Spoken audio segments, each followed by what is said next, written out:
Saludos y bienvenidos, como siempre, a Café y Más. Hoy es viernes 8 de noviembre y nosotros comenzamos y lo hacemos con una visita muy especial. Se trata de algunos de los componentes de Ecologistas en Acción Valle de Alcudia.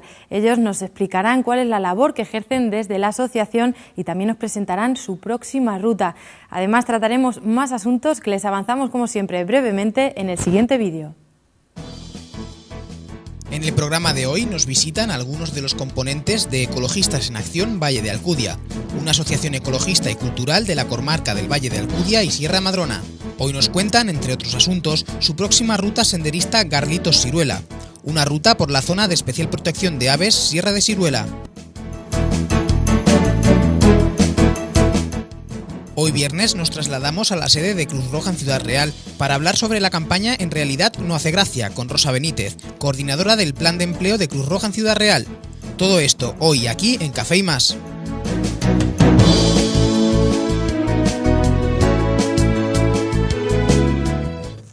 Pues estos serán los contenidos que trataremos hoy aquí en directo en Café y Más. Y como siempre, yo les recuerdo que pueden participar con nosotros y hacerlo es muy fácil. Para ello, pues tienen el número de teléfono que aparece en pantalla y ya saben, pueden llamar en cualquier momento y hacernos cualquier tipo de pregunta, comentario, reflexión. Ya saben que estamos encantados de poder contestarles. Y también pueden hacerlo en las redes sociales. Esa página de Facebook que se llama Café y Más, en el muro, pues escribiendo cualquier tipo de comentario que crean adecuado. Y nosotros vamos comenzando, pero antes les presento a nuestros visitantes esta noche aquí en Café y Más. Hoy nos acompaña Juan José Durán, él es tesorero de la asociación. Bienvenido, Juan José. Bien hallada, muchas gracias, buenas noches a todos. Esperamos que sea una tertulia completa y agradable. Claro que sí. Y también tenemos el placer de tener con nosotros a Vicente Luchena. Él es el coordinador de la asociación. Bienvenido, Vicente. Hola, muchas gracias. Buenas noches. Bueno, pues como ya les avanzábamos, Ecologistas en Acción Valle de Alcudia es un grupo de ámbito comarcal asociado a la Confederación Estatal de Ecologistas en Acción. Esta organización es fruto de la unificación de más de 300 grupos ecologistas. Forma parte del llamado ecologismo social, que entiende que los problemas medioambientales tienen su origen en un modelo de producción y consumo cada vez más globalizado, del que derivan también otros problemas sociales. Y es que hay que transformar si se quiere evitar la crisis ecológica. Pues dicho todo esto, yo creo que vamos a empezar por el principio, ¿no? ¿Cómo empezó todo esto? Hablemos del origen de la asociación. ¿Cuántos empezasteis? ¿De quién quiere empezar, pues, Vicente? Concretamente, ahora mismo nos llamamos Ecologistas en Acción Valle de Alcudia, pero originalmente la asociación nació con el nombre de Colectivo Ecologista Valle de Alcudia, allá por 1990 exactamente, en el mes de mayo. Ahí pues unos alrededor de 15-20 personas pues decidimos continuar una labor que anteriormente venía haciendo el taller de ecología de la Universidad Popular de Puerto Llano, que se extinguió en ese momento. Entonces la gente pues decidió que había que seguir con esa labor pues de estudiar nuestra tierra, nuestra comarca en principio, y pues hacer lo posible pues en colaborar en evitar el deterioro que ya en aquella época pues era galopante, ¿no?, de nuestro entorno, no solo en natural sino también en el urbano. ¿Y cuánta gente empezasteis con esta iniciativa? Pues entre 15 y 20 personas aproximadamente. Ahora pues ya somos bastantes más, no muchos más, pero sí más. Y bueno, pues desde 1990 estuvimos, creo recordar que 10 años funcionando, digamos, de forma autónoma a nivel comarcal y de Puerto Llano, aunque también coordinados a nivel provincial con otros colectivos que había. Y posteriormente, pues Ecologistas en Acción, que en un primer momento se llamaba AEDENAT, era un grupo ecologista básicamente de Madrid, pero que intentaba expandirse, pues dieron un salto. Esos más de 300 grupos ecologistas que comentabas anteriormente, pues veníamos trabajando un poquito de forma autónoma y no muy coordinadamente, y bueno, pues hubo unas reuniones muy intensas, básicamente en Madrid y en otras localidades, y se decidió que este viejo eslogan de que la unión hace la fuerza, que los problemas ambientales se iban incrementando, que no era una cosa del pasado, sino que cada día que pasaba pues se originaba un problema ambiental nuevo, y bueno, se decidió que había que constituir una organización estatal que se llamó Ecologistas en Acción, y al poquito tiempo de constituirse pues nos invitaron a formar parte de ella y así lo hicimos. Entonces hay grupos de Ecologistas en Acción en Puerto Llano que estamos coordinados con otros grupos de la provincia, y está Ecologistas en Acción Ciudad Real, que a su vez formamos parte de otra organización regional, Ecologistas en Acción de Castilla-La Mancha, y bueno, precisamente el mes que viene, en diciembre, se hace la asamblea estatal de todos estos grupos, o la mayoría, pues que vamos, en esta ocasión se hace en Cuenca, es decir, cada año se hace una asamblea estatal de todos esos grupos ecologistas, pues para debatir qué es lo que se está haciendo y proponer actividades para ese próximo año. Entonces, en esta ocasión, cada año se hace en una región diferente, y en esta pues ya nos toca a Castilla-La Mancha organizar esa asamblea estatal confederal de Ecologistas en Acción. Hablando de esas actividades, ¿cómo se orientan esas actividades desde la asociación? Bueno, pues nuestro campo de acción es muy diverso. Antes hablabas que trabajamos en lo que nosotros denominamos el ecologismo social. Es decir, por supuesto que nos interesan las plantas, los animales, el entorno natural, pero vamos mucho más allá. Y es que muchos de los problemas ambientales tienen un origen social. Hay uno, por ejemplo, que es muy dramático, que es la pobreza, ¿no?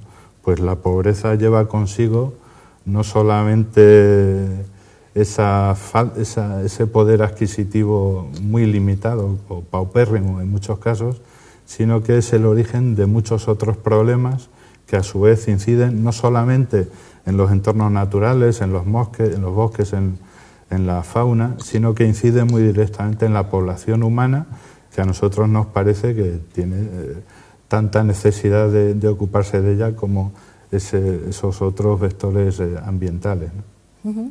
Yo leí antes en vuestra página web los 3 conceptos que os caracterizan: social, pacifista y radical. ¿Nos podéis comentar un poco?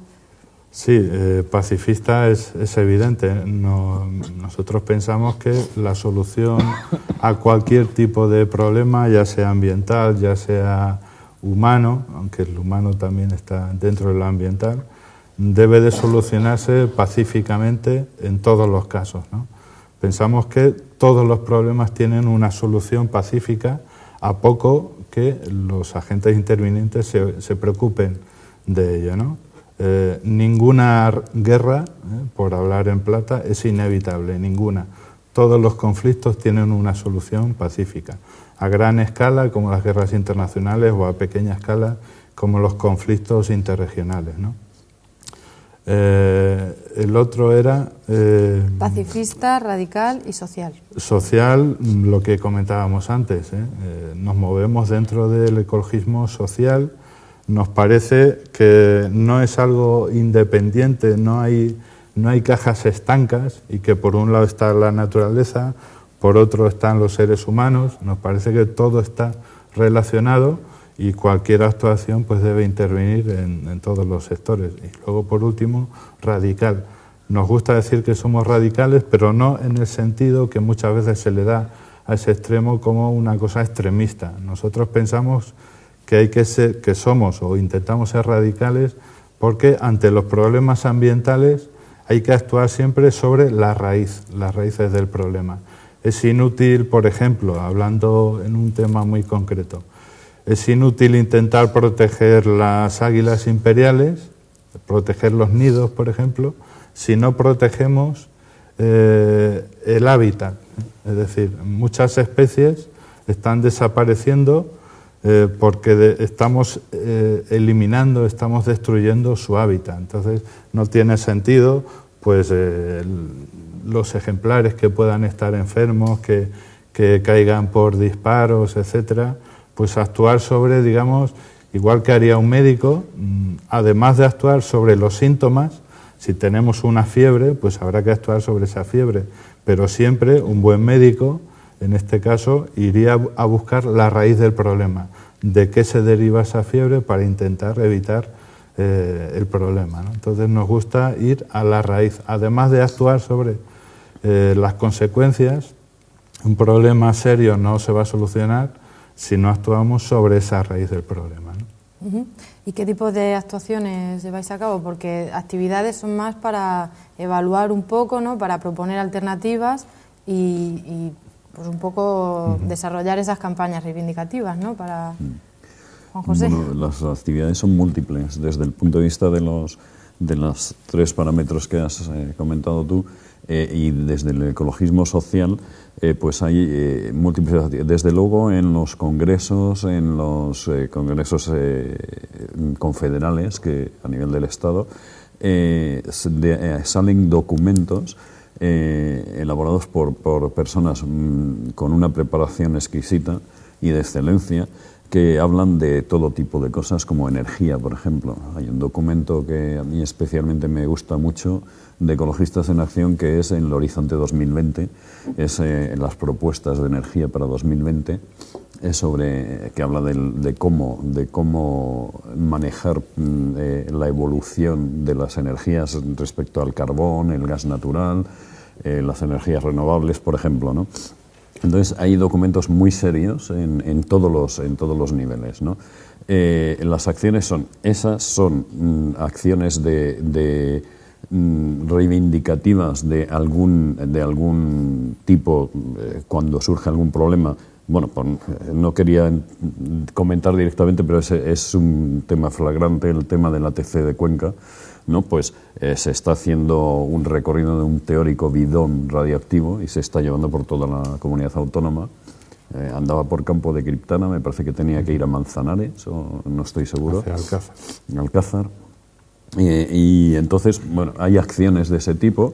Hay acciones, bueno, no sé si recordaréis también la entrada que se hizo en la Caixa, en la Diagonal de Barcelona, que se desplegó allí una pancarta. Digamos que esas acciones son las que más notoriedad tienen, ¿no?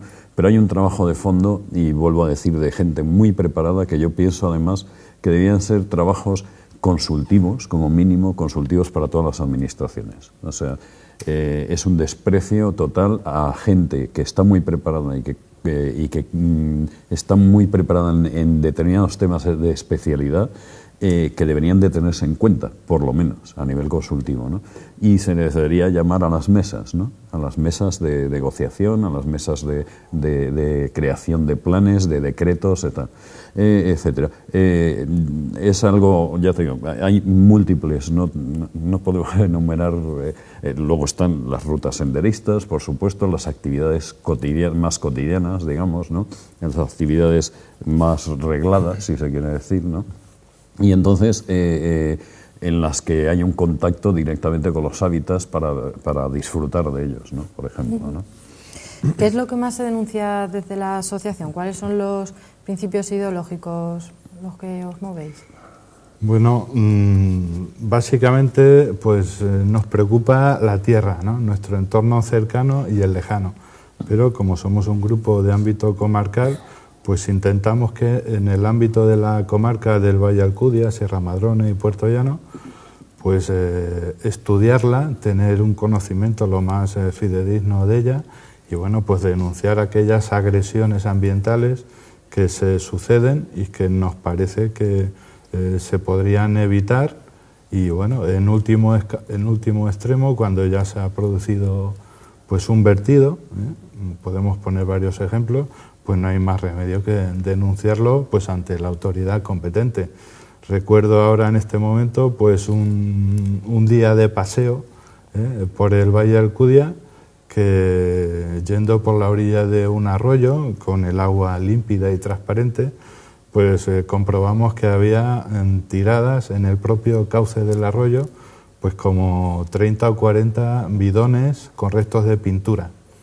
Bidones que estaban contaminando ese arroyo Y bueno, pues evidentemente si nos encontramos con esos hechos, pues lo pusimos en conocimiento de la Guardia Civil en este caso, y finalmente pues tuvo final, ¿no? No así en todos los casos, pero en esta ocasión se descubrió que estos bidones, que además en su etiqueta especificaba claramente que eran tóxicos en contacto con el agua, pues la Guardia Civil, ante nuestra denuncia, descubrió que esos bidones los había depositado la empresa que recientemente acababa de pintar la raya de la carretera. Y evidentemente pues esta empresa fue sancionada, ¿no?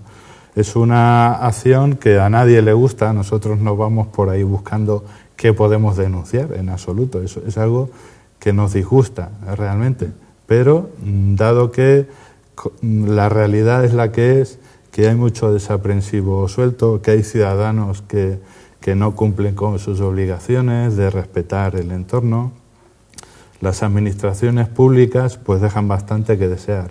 Entonces, ante esa situación, nosotros que nos preocupamos por nuestro entorno, por nuestra tierra, no solo por nuestro trabajo, nuestra familia y nuestro entorno inmediato, sino también por esta tierra en la que vivimos, pues ante esa situación pues no nos queda otra que intentar colaborar en la medida de lo posible, ¿no? Hay muchos asuntos de los que nos ocupamos y que no tienen una finalización tal como nos gustaría, ¿no? Pero bueno, hacemos lo posible. En muchas ocasiones no llega a buen puerto este trabajo que hacemos, pero en otras muchas pues sí llega a buen puerto y se consiguen objetivos. Sí, me dejas añadir una cosa. Hay una casuística muy amplia en cuanto a denuncias. Nos llama muchísima gente y se está continuamente sobre algunas cosas que son plausibles, que hay que ir a verlas, ¿no?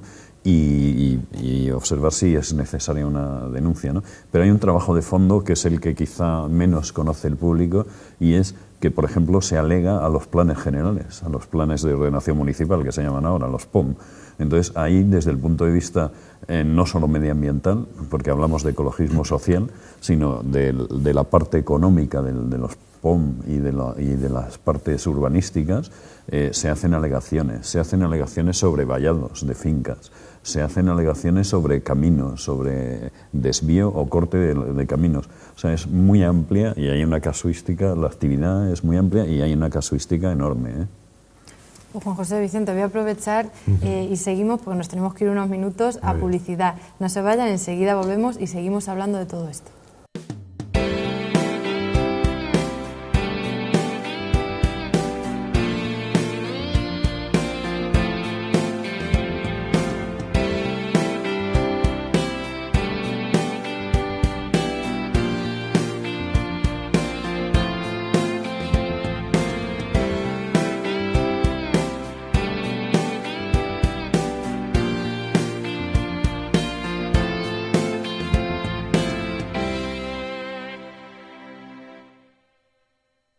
Bueno, pues tras este corte publicitario nosotros seguimos aquí en directo en Café y Más. Y yo, como siempre, como no, les recuerdo que pueden participar con nosotros y es muy fácil, llamando al número de teléfono que aparece en pantalla y nos trasladan cualquier tipo de pregunta que quieran que les contestemos esta noche aquí. También pueden hacerlo con las redes sociales, muy fácil. La página de Facebook de Café y Más, en nuestro muro pueden escribir cualquier tipo de comentario relacionado con el tema que estamos tratando. Como les decíamos antes de la publicidad, hablábamos con los componentes de Ecologistas en Acción Valle de Alcudia y seguimos tratando estos temas. Yo os quería hablar también un poco de la educación medioambiental, que supongo que es algo fundamental para vosotros y también enfocado a la gente más joven, ¿no? A la hora de sensibilizar sobre los problemas medioambientales. ¿Cómo tratáis esto desde la asociación? La educación ambiental es uno de los pilares del trabajo que hacemos y lo venimos realizando desde el primer día, ¿no? Es algo básico y fundamental.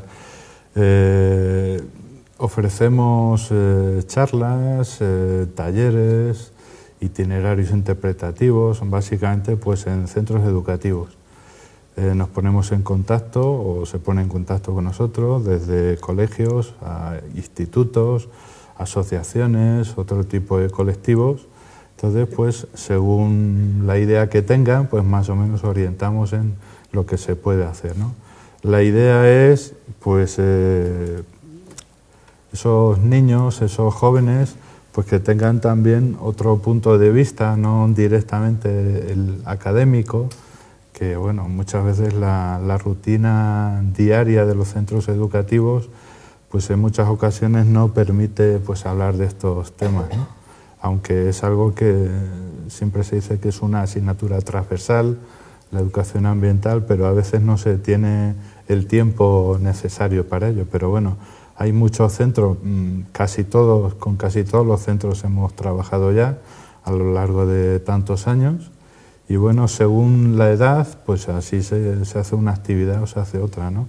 Con los niños pequeños pues se pueden hacer y hacemos de vez en cuando talleres pues de reciclaje, con los pequeñitos, por ejemplo, pues cómo fabricar juguetes con material de desecho, con cajas, con envases que normalmente va a la basura. Pues primero se les habla en su lenguaje, ¿no? Que puedan entender pues qué problema tienen normalmente esos residuos.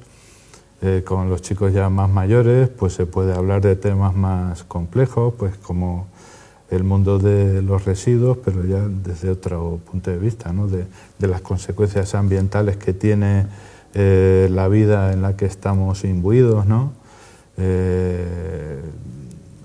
Por ejemplo, pues charlas de conocimiento de nuestra tierra, hablando de los tesoros ambientales y culturales que tiene nuestra comarca, nuestra provincia, siempre intentando darle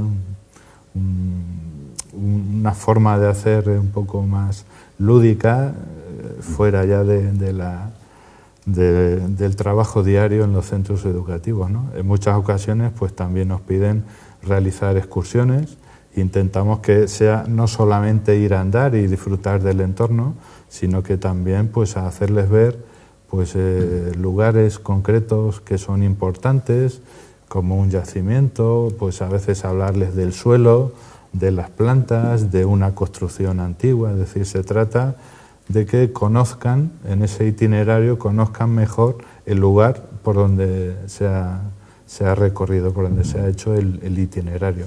Y luego pues hace también mucho trabajo de aula, ¿no?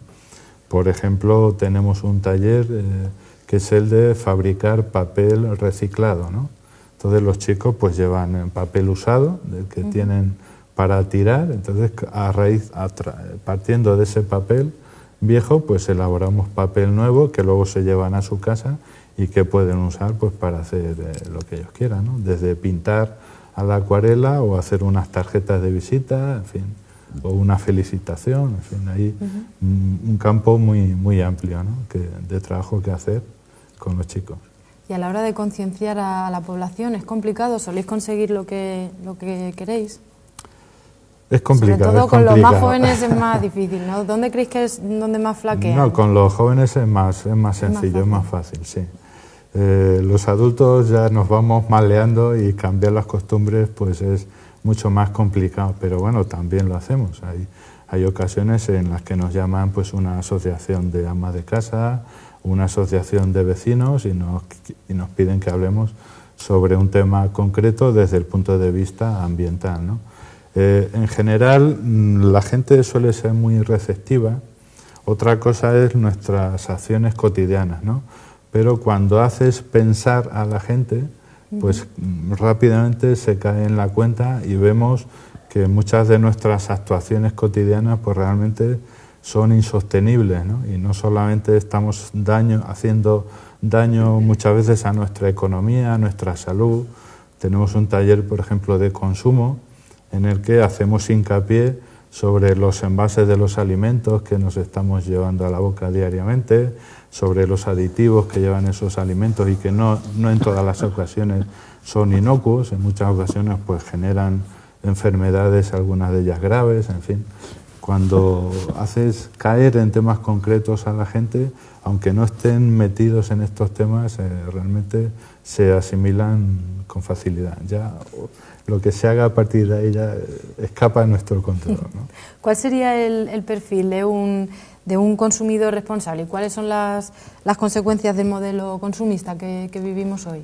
Pues básicamente hay un primer paso que ya allana mucho el camino, y es pensar en las consecuencias. Es decir, cuando nosotros compramos un producto en lugar de otro, eso tiene consecuencias. Cuando alargamos la mano y cogemos de la estantería de un supermercado un producto en lugar de otro, eso tiene unas consecuencias que pueden ser ambientales, pueden mantener la pobreza extrema en países lejanos, o pueden ayudar a que agricultores tengan un rendimiento, un sueldo digno con ese producto que están generando. Es decir, la premisa básica es pensar previamente mi forma de vida, mi forma de consumir, qué consecuencias tiene. Entonces, pues muchas veces, como decía, tiene consecuencias hacia mi salud. Hay, por ejemplo, un caso muy sencillo. Hay productos de los que nos estamos alimentando, en el que una marca concreta tiene ese alimento, agua y sal, por no decir la marca, y otro de las mismas características, además del producto propiamente dicho, el agua, la sal, etcétera, lleva unos aditivos que en algunos casos, digamos que aportan un sabor, aportan simplemente un mayor periodo de conservación, y en otros casos nos están generando alergias, incluso cánceres, ¿no? Y eso pues están ahí a nuestra disposición en las estanterías. Hay aditivos que están autorizados en nuestro país, pero que están prohibidos en el resto de la Comunidad Europea o en Japón y Canadá y Estados Unidos, por ejemplo, ¿no? Hay muchos casos como eso. Entonces, la premisa básica es pensar.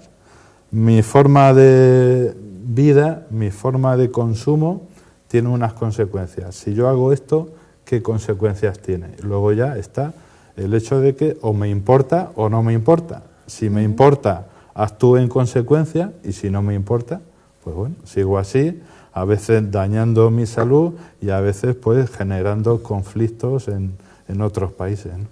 Y con esa premisa, ¿cómo sería un consumidor responsable? A la hora de comprar, por ejemplo, pues el tema de los aditivos. Siempre que sea posible, pues es preferible comprar productos elaborados cerca del punto de consumo. Es decir, pues en la zona de Argamasilla de Calatrava, pues hay hortelanos. Pues siempre que podamos, es preferible que consumamos alimentos generados cerca de nosotros. De ese modo vamos a mantener economías de pequeña escala y cerca de nosotros. Un caso extremo. Es absurdo comprar productos de huerta ecológica elaborados en Holanda. Es decir, hay tomate ecológico que podría venir de Holanda, ¿vale? En origen ese producto es ecológico, pero en el transporte pues se ha quemado petróleo, se han emitido CO2 a la atmósfera, etcétera, etcétera. Es decir, pensar en las consecuencias de nuestros actos. Los productos productos elaborados de forma ecológica, siempre que sea posible, nuestra salud se va a resentir menos, que sean producidos cerca de nosotros, y luego pues que no mantengan situaciones de esclavitud como ocurre en muchos sitios, el calzado, por ejemplo. Es un ejemplo que se cita mucho, determinadas zapatillas de marcas muy conocidas que se fabrican en países lejanos y con mano de obra infantil trabajando en situaciones de semiesclavitud, por ejemplo. Es decir, simplemente pensar un poco, si no hay que hacer grandes cosas, ni hay que leer muchísimos libros, ni ir a comprar con el libro de los aditivos debajo del brazo, no es necesario, simplemente pensar. A lo mejor en una ocasión compramos un producto que luego en casa leemos la etiqueta, que es algo que no se suele hacer, lo hace muy poquita gente, lo hacemos muy poquita gente, leer la etiqueta. Y si algo de lo que viene ahí no nos convence, pues no volver a comprar ese producto, comprar otra marca, por ejemplo. En unas circunstancias económicas complicadas como las actuales, ¿el ecologismo sufre más?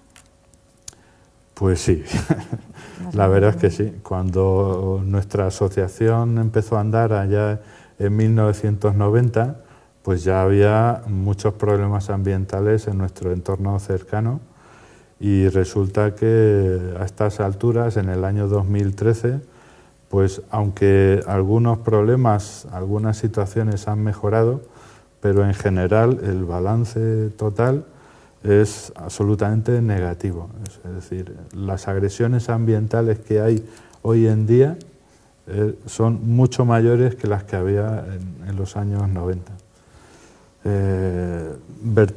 Por ejemplo, es absolutamente inadmisible que a estas alturas de la historia haya todavía localidades, no hablamos ya de África, hablamos de la comarca de Puerto Llano, aquí en Ciudad Real, localidades que están vertiendo las aguas sucias sin depurar a los ríos. Es algo absolutamente inadmisible, además de ilegal, ¿no?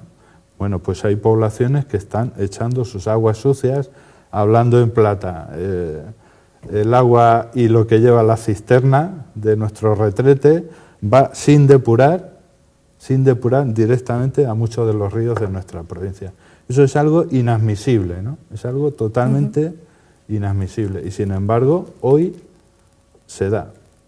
Cuando desde hace unos años se viene diciendo, las autoridades nos vienen diciendo que eso se está corrigiendo, que se están construyendo depuradoras. En muchos casos hemos visto, voy a poner un ejemplo concreto, la localidad de Fuencaliente, aunque hay muchas más, pero Fuencaliente, una gran parte de las aguas sucias de los retretes de sus habitantes, pues van directamente al río. Y ese río lleva esas aguas más abajo a un pantano y de ese pantano se suministran para agua potable a otros muchos pueblos. Entonces, eso es algo que no cabe a estas alturas de la historia que se pueda permitir. Y sin embargo, es una situación que no mejora. Y hemos visto cómo hay localidades donde se han construido depuradoras y que luego se cierran, no funcionan. No funcionan porque no tiene dinero el ayuntamiento para ponerla en marcha o porque hay una dejadez flagrante por parte de los responsables. Claro, habláis de esas instituciones. ¿Cómo es la colaboración con esas instituciones? ¿Son comprensivas con vuestra labor? Pues unas más y otras menos. Hay situaciones que no son propias de una democracia ni de un Estado de Derecho. Es decir, hay, por ejemplo, pues denuncias como este tipo de cosas. Es que ni contestan siquiera. Es que se hacen denuncias formales ante alcaldes, ante directores generales, ante autoridades, que les estamos pagando los ciudadanos para que resuelvan problemas. No se les paga para otra cosa, para que resuelvan problemas. Y resulta que ni contestan siquiera en muchos casos, ¿no? Hay otros que sí, hay gente más responsable que intenta hacer bien su trabajo, pero hay muchísimos casos, estamos hablando de alcaldes, de concejales, de directores generales, de jefes de servicio, pues que no cumplen mínimamente con sus obligaciones, ¿no? Y lamentablemente pues tenemos que estar gente que a título voluntario pues estamos supliendo un trabajo para el que se está pagando a otras personas, ¿no? Bueno, pues cambiando un poco de tema, también me gustaría hablar de esa próxima ruta que vais a hacer por Garlitos Siruela en Badajoz. Contanos un poco por qué habéis elegido este sitio y un poco en qué va a consistir la ruta, cuándo se va a hacer. Sí. Habla tú. Bueno, pues nosotros venimos organizando y diseñando rutas de senderismo una vez al mes, a veces más, ¿no? Como en esta ocasión que este mes haremos 2. Entonces, pues cada mes diseñamos una ruta y la organizamos.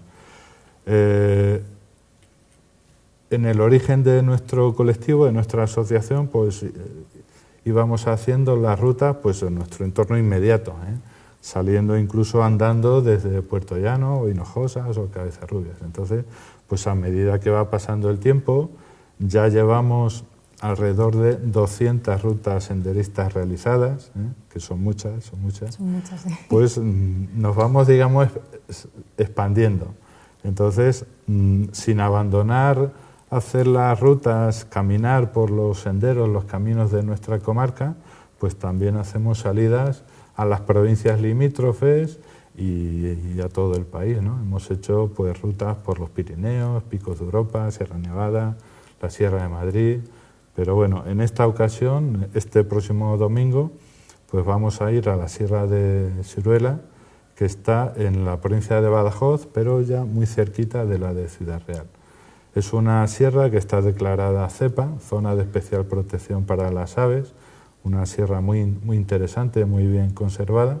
Entonces vamos a conectar, a caminar desde la localidad de Garlitos hasta Siruela, atravesando pues un valle muy interesante en esta época del año, que es un castañar. Estamos en otoño, ya están las castañas madurando, las hojas del castaño secándose y cayendo, entonces es una época ideal para visitar pues bosques de hoja caduca, ¿no? Caducifolios. Entonces hemos elegido por eso pues esta ruta, que no solamente tiene un gran interés natural, sino que acabamos en Siruela, que es un pueblo muy bonito, sorprendente. La gente que no lo conozca se va a sorprender gratamente, porque tiene un gran patrimonio arquitectónico muy interesante. A mí me gustaría, Vicente, Juan José, nos quedan pocos minutos, que nos contaseis alguna anécdota de alguna ruta anterior para animar a los espectadores que nos estén viendo a que se animen. Bueno, pues las rutas, en principio hay que decir que las rutas se preparan exhaustivamente antes de hacerlas con los excursionistas, ¿no? Entonces siempre se hacen íntegramente y se ven todos los aspectos de la ruta, ¿no? Cuando se va con el autobús ya se sabe perfectamente lo que se va a encontrar.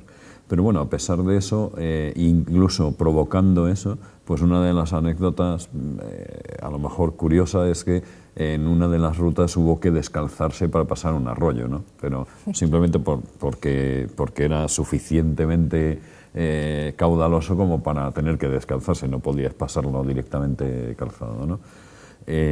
Anécdotas, pues bueno, hay muchas anécdotas que se producen durante el viaje cuando se encuentra sobre todo algún elemento de minas, de algún crucero, algún elemento simbólico en el que muchas personas tienen información complementaria sobre ese asunto, ¿no? Y al final se alarga mucho la parada, a lo mejor en un determinado paraje, para precisamente contrastar todas esas informaciones, ¿no? A veces no se termina nunca la ruta por esas razones, ¿no? Porque se habla de una casa derruida que fue un antiguo molino o una antigua central eléctrica, y entonces eso da mucho de sí, ¿no? Para poner en valor todo el entorno, qué es lo que fue, qué es lo que es, qué es lo que está pasando, entonces la población que tiene ahora. Entonces hay un sinfín de cosas que parece que no tienen importancia, pero que van haciendo de la ruta una cosa atractiva, ¿no? Muy atractiva. No son rutas para hacer deporte, para hacer kilómetros a toda velocidad, y de todas formas se hace ejercicio, y un buen ejercicio, ¿no? Pues muchísimas gracias, Juan José, Vicente, no tenemos tiempo para más. Es un placer teneros aquí esta noche y espero que sea todo un éxito esa ruta que vais a hacer el domingo. Muy bien. Y nosotros nos vamos despidiendo, pero antes les avanzo que ahora, después de la publicidad, nos trasladamos a la sede en Ciudad Real de Cruz Roja para hablar con Rosa Benítez, coordinadora del Plan de Empleo de Cruz Roja en Ciudad Real, que nos va a hablar sobre esa campaña que se llama En realidad no hace gracia. Esto será después de la publicidad. Nosotros nos despedimos. Ya saben que pueden seguir informados a las 11 de la noche en los informativos con nuestros compañeros Kiko Fernández y Beatriz García. Sin más, les vemos la semana que viene y que tengan un buen fin de semana.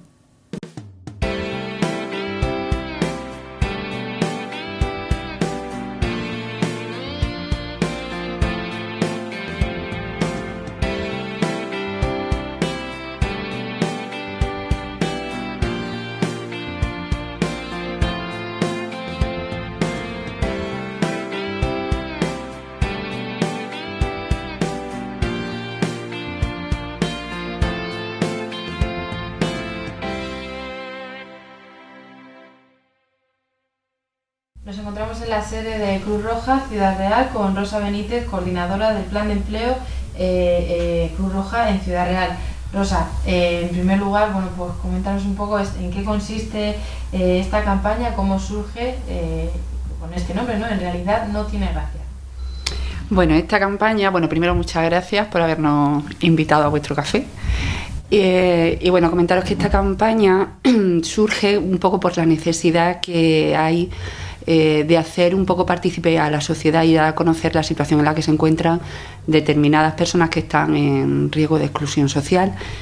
Nosotros trabajamos desde el año 2001 con un plan de empleo con el que se trabaja con diferentes colectivos que están, como he dicho antes, en riesgo de exclusión social. Son personas inmigrantes, drogodependientes.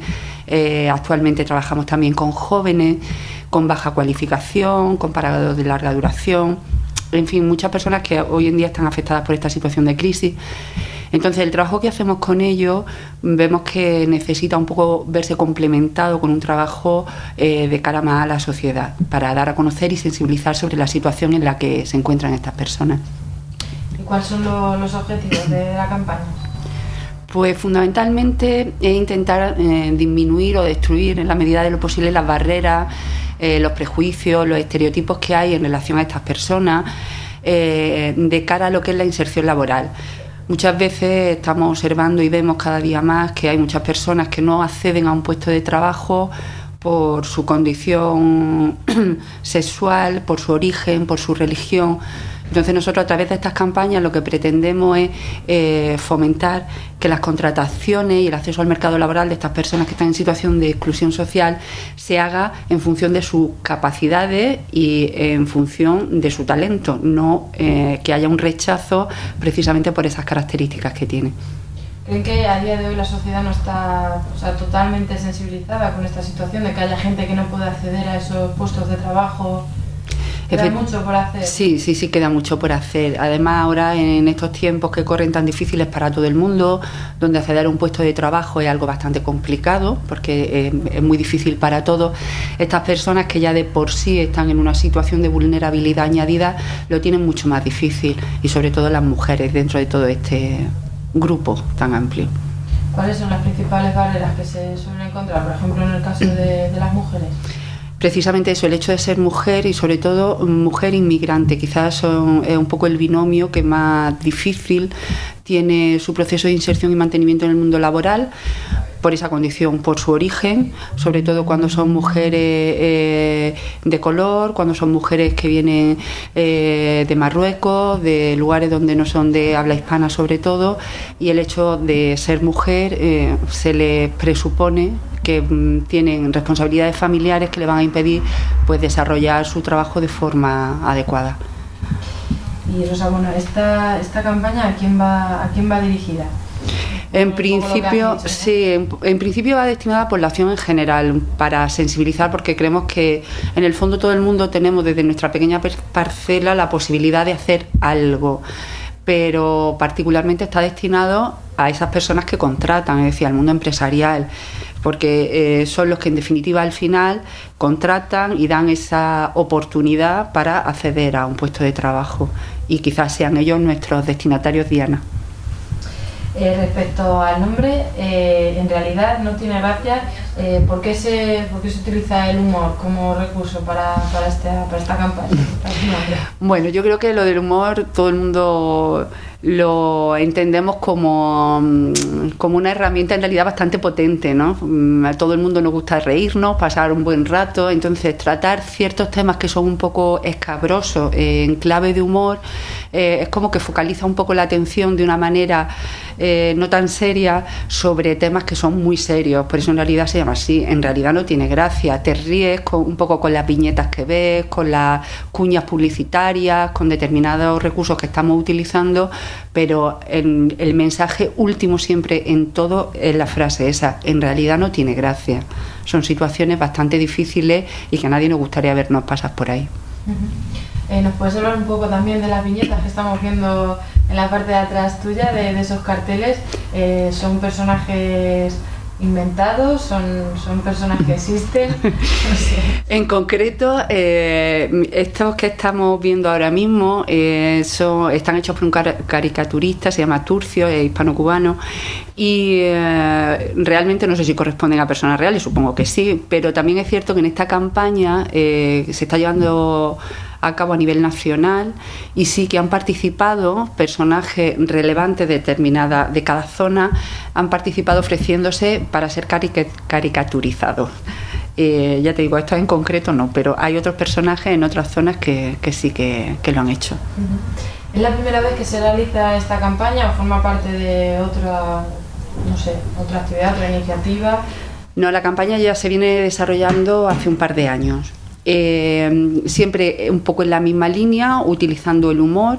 Lo que ocurre es que cada año un poco van cambiando pequeños aspectos. Este año se están utilizando caricaturas, otro año se utilizaron viñetas donde participaron personas tan importantes como Forges, Mingote. Hubo una participación estupenda. Luego tenemos el tema de las cuñas de radio, donde participan Goma Espuma, Anabel Alonso, que se me olvidan porque son unos pocos, pero siempre todos los años un poco tiene el mismo objetivo y lo que sí va cambiando un poco el tipo de estrategia o de recurso que se utiliza para llegar a la población. Sí, porque además es una campaña que es únicamente informativa, ¿no?, para sensibilización. Sí. Esta campaña, a diferencia de otras que a lo mejor se lanzan desde Cruz Roja, es una campaña que se está moviendo solo en medios de comunicación, no lleva acciones puntuales de cara a la población general. Porque creemos que eso es que a través de los medios se llega mucho más a la población que si hace actividades muy puntuales. Lo que sí tengo que matizar es que aunque no se hacen actividades paralelas, sí que esta campaña lleva incluida la realización de talleres sobre diversidad que se trabajan dentro de lo que son las personas que participan en nuestros proyectos de empleo. ¿Nos puedes comentar un poco más en qué consisten esos talleres? Los talleres son muy cortitos, suelen durar 3 horas o así. Entonces, las personas que participan en nuestros proyectos de empleo las reunimos y se les habla sobre lo que es el tema de la diversidad y la no discriminación en el mundo empresarial. Porque muchas veces las personas se sienten discriminadas cuando no lo están y al revés. Otras veces las personas están siendo discriminadas y no son conscientes de esa discriminación. Entonces, a través de estos talleres se aclaran conceptos, se comparten experiencias y un poco también las propias personas que son objeto de esa discriminación van aprendiendo también a situarse ante estas situaciones. Además es que, me imagino que por eso lo hacéis ahora, ¿no? También por la situación en la que estamos, pues esta campaña como que muy apropiada, ¿no? Sí, porque ya creo que lo comentaba antes, en esta situación de dificultad y de crisis, pues las situaciones de discriminación se dan de forma más acentuada que hace unos años, donde el acceder a un puesto de trabajo era mucho más fácil. ¿Con qué colectivo trabajáis? Dentro de nuestro plan de empleo, inicialmente empezamos a trabajar con personas extranjeras no comunitarias. Seguidamente se incorporó el colectivo de drogodependientes y no hace mucho se han incorporado dentro de los proyectos jóvenes, normalmente que no tienen cualificación, que vienen de fracaso escolar, no han terminado la ESO, muchos de ellos se incorporaron al mercado de trabajo con el boom de la construcción y ahora se ven en paro, sin ninguna formación, ninguna cualificación y su única experiencia está en ese sector y tienen muchas dificultades para encontrar un trabajo. Y ya también posteriormente se incorporó un colectivo que nosotros lo llamamos de difícil inserción, pero que también viene un poco de la crisis. Son todas estas personas que se han visto en el paro de la noche a la mañana después de haber tenido un trabajo estable durante muchos años y que ahora se ven en una situación muy difícil a la hora de encontrar trabajo. Dentro de ese colectivo quizás de difícil inserción, pues sobre todo parados de larga duración, mayores de 45 años y bueno, pues son todas estas personas que te digo que se han visto muy afectadas por el tema de la crisis.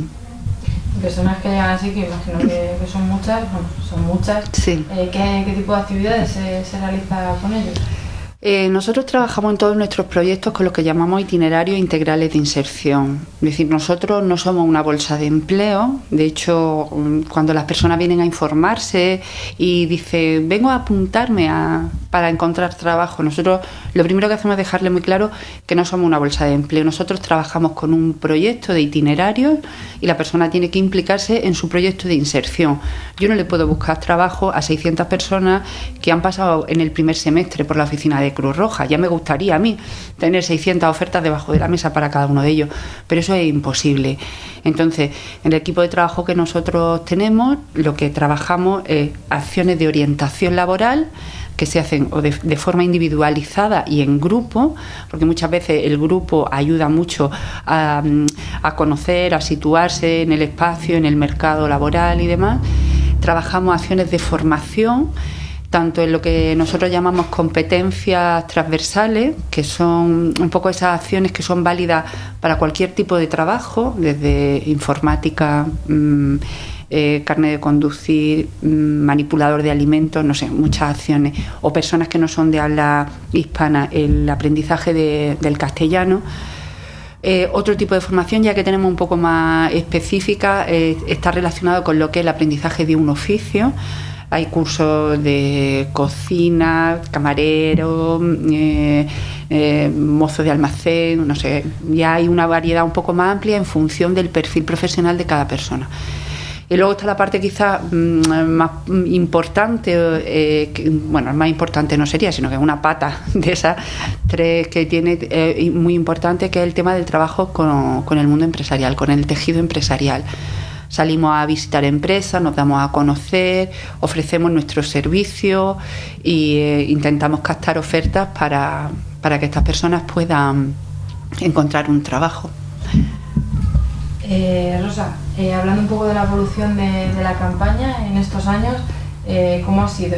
¿Creéis que cada vez está calando más en la sociedad el mensaje que queréis transmitir? Bueno, la idea es, queremos que cada vez cale más y sobre todo también la intención está que cada vez llegue a más gente.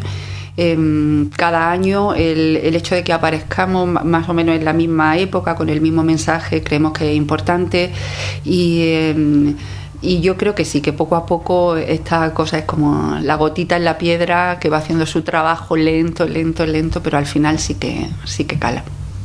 ¿Sois optimistas? Por supuesto que sí. Actual. Hay que ser optimistas porque si no, no podríamos realizar el trabajo que realizamos. Hay que serlo.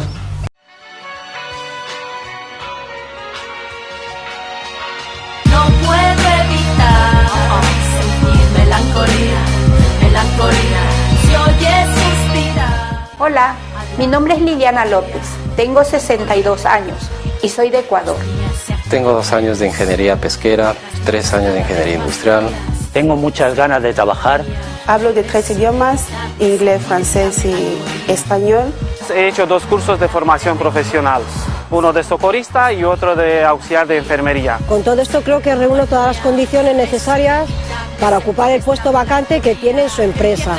Aunque puede que mi currículum no sea el perfecto. Aunque puede que piense que no es perfecto.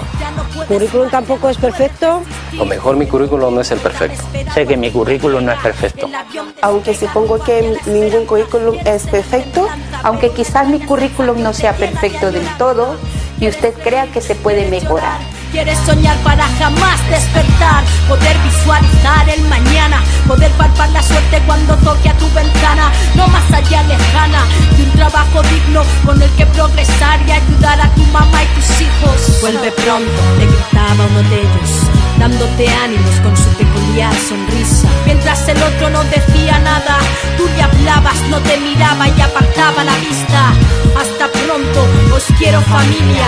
Piensas mirando una puesta de sol por ventanilla, tal vez valga la pena tanto sacrificio. La vida es cruel, pero a la vez... Un poco también del vídeo de la campaña, ¿nos puedes comentar también si hay alguna novedad respecto a los vídeos de las campañas de años anteriores? ¿Qué podemos encontrar en ese vídeo? Sí, este año hay una pequeña diferencia en cuanto a otros vídeos que se han utilizado en años anteriores, donde aparecían personas participantes de nuestros proyectos. Este año hemos querido utilizar la imagen de un personaje conocido, en este caso es Mariano Peña, que es más conocido como Mauricio Colmenero en la serie Aída, que todo el mundo conoce. Entonces, a través de este personaje, que como todo el mundo sabe, pues utiliza muchos estereotipos y aparece como un personaje así un poco particular, por llamarlo de alguna manera, ¿no? Él viene a decir que al final esas cosas que él dice en la serie, pues que se dan en realidad en la vida real y que en realidad pues no tienen gracia. Y bueno, es una novedad de este año utilizar a un personaje público muy conocido. Muy bien, pues muchísimas gracias, Rosa. Gracias a vosotros. Soy Mariano Peña. Sí, Mariano, no Mauricio. Mauricio Colmenero es un personaje de ficción. Pero las cosas que hace y dice Mauricio sí ocurren en la realidad. Y eso ya no tiene gracia. Por eso es importante que luchemos contra los estereotipos en el mercado laboral. Porque muchas personas con talento encuentran más dificultades por su cultura, origen, sexo o edad. Y eso, en realidad, no tiene gracia.